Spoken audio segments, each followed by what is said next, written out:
どうも、さっしーです。3月27日土曜日、今日も津久井浜にウィンドサーフィンをやりに来ました。今日は、2時からですかね、夕方にかけて、5メートルから6メートルぐらい、吹く予報なので、その予報を信じて、フォイルで出たいと思います。水は7人ですね。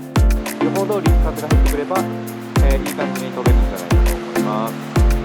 ちょっとまだ風が弱いんですが、楽しんでいきたいと思います。はい、ちょうど2時ぐらいになりますね。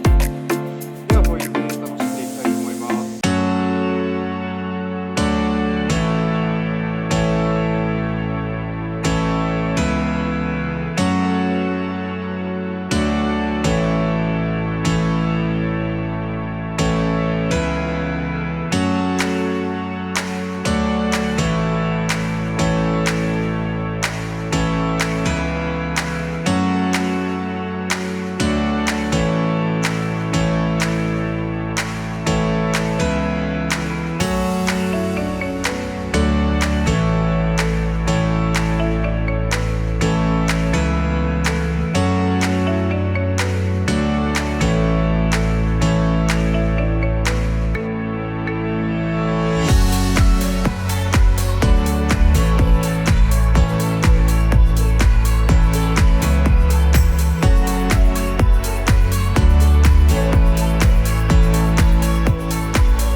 後までご視聴ありがとうございました。今回の動画いいなと思ってくれたら高評価をお願いします。また今後もウィンドサーフィンの動画などを投稿していきますので、チャンネル登録もぜひよろしくお願いします。